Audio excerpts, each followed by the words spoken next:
أقواتنا ينشرون من قبورهم نبرة كبروكنا قد انتفخوا وهم أتنوا رائحة بين الناس أقوي باسو أقو كسب وليد لغوني نونجي كون ملكاو بي كماكي كوسو يعني مدو ميسا واد كساي أقوى مانغا بيبو حسن ولا هنا مسايو هؤلاء الذين يكتمون المعاصي خوفا من الناس ولا يخافون من الله أقوى نيه مغودي مغوني مي على سوسوكي مغوني نوانجي نغوبو دوغو مغونا كاسو تسرا علاني نيا كولي جيلي سلامي وچيما يبافو أي يبافو لاجي نو باسو أبورا جيلي سبحان الله سبحان الله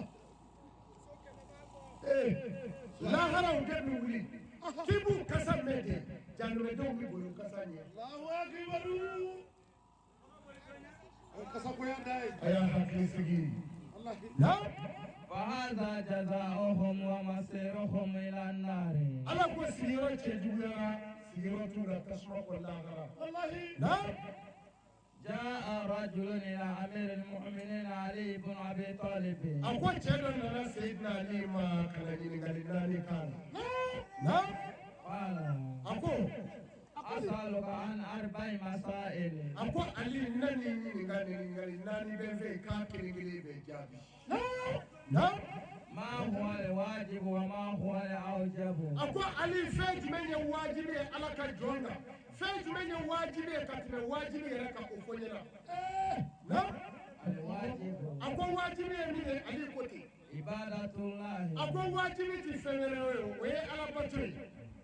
أوجب ترك الذنب أقول واجب من الواجب كتم على بطوكا ترك الذنب ويكي يرجع على سوسة الله أكبر نيكرا على بطو باي نيمي يرجع على سوسة فوفي بلو لا ثاني أقول من الإسلام ما هو قريب وما هو أقرب أقول علي فاج من قصر على كجوانا با فاج من قصر جوانا كتم سمياكا أفنينا القريب يوم القيامة علي كولاو أقول من قصر على كجوانا أقول دي القيامة نعم وأقرب الموت أقول من قصر كتم القيامة على كجوانا الموت أقول دي سيئة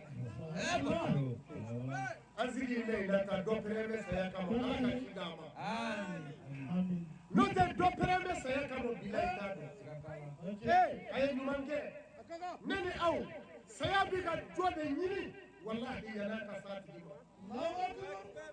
ناس بيه كيرا كيشي والله سيابي كدوبرة سبحان الله على كانا جايا آمين ني سيابي كي على كاتو akasoro anya alabato ka alaka sirabire kansemo je yuruku ha shiria ani no ko ya bai na الثالث akwai ngali sabana ali ما هو أجيب وما هو أوجب akwai fenti mai kabakwe wa kabakwe re fenti mai kabakwe katuna kabakwe ka ali ofonya العجيب هو الدنيا akwai kabakwe ne akwai dai duniya akwai dai kabakwe na وأوجب هو الدنيا akwai mi kabakwe katuna jiye ka akwai dai jiye kalubai mama ye jiye kalu hereti yetu jiye tisoro akwai fɛn tisoro jiye tisoro I mago bɛ min na wa tisoro I nana sɔrɔ ya dɔw kun bɛ yan fara walu ma sɔrɔ wa I yɛrɛ bɛna sa I tɛna jiye sɔrɔ to I ka ala kɔ wa ko ye nin ye الرابع a ko ɲininkali naani na Ali k'o jaabi ما هو صعب وما هو أصعب a ko fɛn jumɛn ka gɛlɛn ala ka jɔn ma Ali wa fɛn jumɛn ka gɛlɛn ka tɛmɛ gɛlɛya in kan o fɔ n ɲɛna dɛ الأصعب القبر a ko Ali ko a ko min ka gɛlɛn a ko a ko ala ka jɔn ka min ka gɛlɛn o de ye kaburu kɔnɔna ye n'o ye kaburu den ye a ko o de ka gɛlɛn n'i ma kaburu den dɔn tata sara n'i ma kaburu den dɔn o de ye ɲɛnafin so ye n'i ma kaburu dɔn o de ye si ɲɛna so ye n'i ma kaburu dɔn tumu so don n'i ma kaburu dɔn sajugu so n'i ma kaburu dɔn o de ye tasuma daga ye n'i ma kaburu dɔn o de ye ɲininkali su. Allahu Akbar.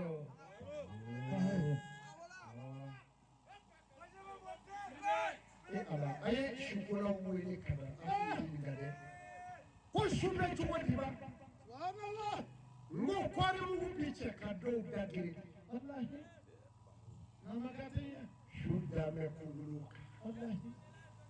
mɔduru bɔma bolo la o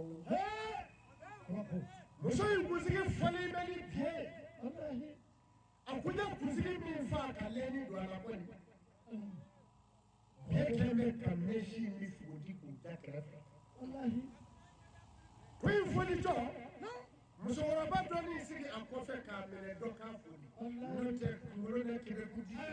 tɛ se ka sigi tun saya mɛ hadamadenw ja gɛlɛyalen filɛ ala ka saya la ala ka jɔ ala ko fɛn min ka gɛlɛn o de ye kaburu kɔnɔ dɛ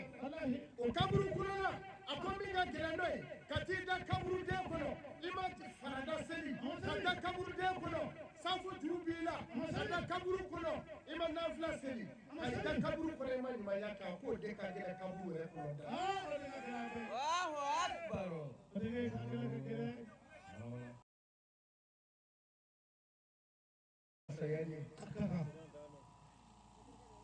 saya ye kɔrɔkan su ye wa a y'a ka alimamiw falen don walahi alimami de ye aw sogolen donba ye ani ala cɛ bi alimami ni alimami tɔnɔla yɔrɔ o yɔrɔ wa ala t'aw yɔrɔ filɛ tugun dɛ a y'a janto nin na alimamiw kuma daminɛn'u la hali n'a y'i yɛlɛma dɔɔnin dɔrɔn i y'a ka alimami yɛrɛ ka ko ka ca a ka gɛlɛn sisan u b'i yɛlɛma i kɔfɛ wa n'a m'a kɛ alimami fununa jɔn o jɔn kɔrɔ n'a selila i su kan hali ɲininkali t'a la i ni ala cɛ. Allahu Akbar.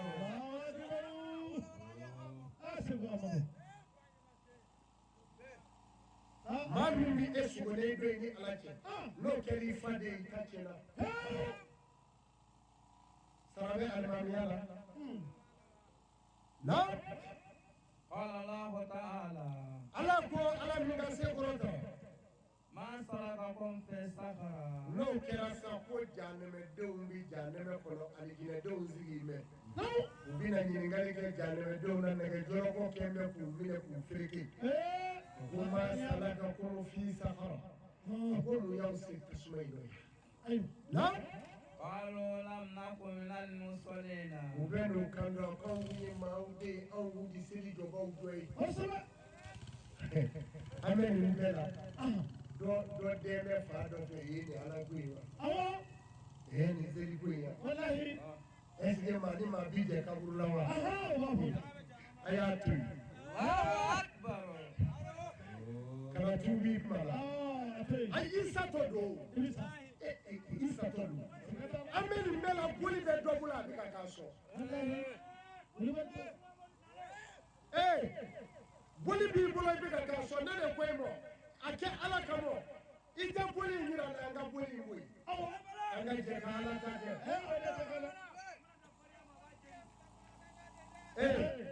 boli bɛ dɔ bolo a bɛ k'a sɔn koyi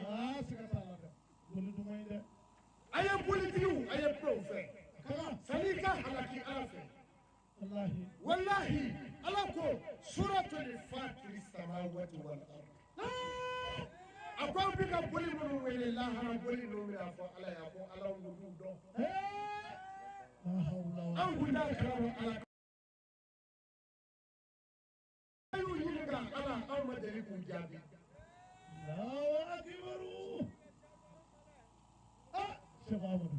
woro ci bɛ fo boli dalen ma i ta ta i ta da n'o kirila o bi kɛ to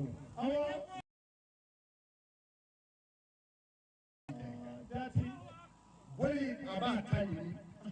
boli ta in da mɛ ka tila k'o ta tugu k'o ɲini k'o t'o kan i ma se k'a to sa a yɛrɛ k'a ɲini yan kabi yɔrɔ la a bila i kɔnɔ dɔrɔn i ye ko dɔ kɛ ten a dabila yanni i ka boli yɛrɛ sɔrɔ bolitigi yɛrɛ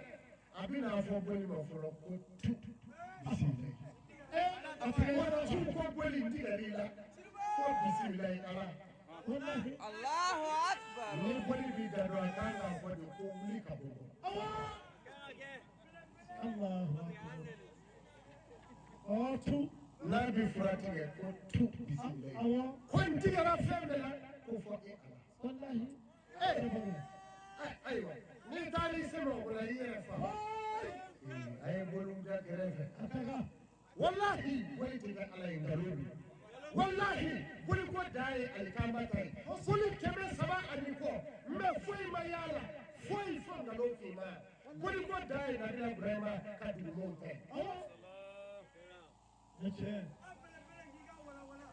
Alikamba ye dogo Sarawele de ye. Boli 300 ani kɔ bon kelen kɔnɔ. Mɛ anw ka jamana bɛ yɔrɔ min denmisɛn ɲuman bɛɛ yɛlɛmana ka kɛ soma ye. Wa ni a ye fini kelen tigɛ k'a di dutigi ma i mako sara ni seliya n'a ye waseli tigɛ wallahi wallahi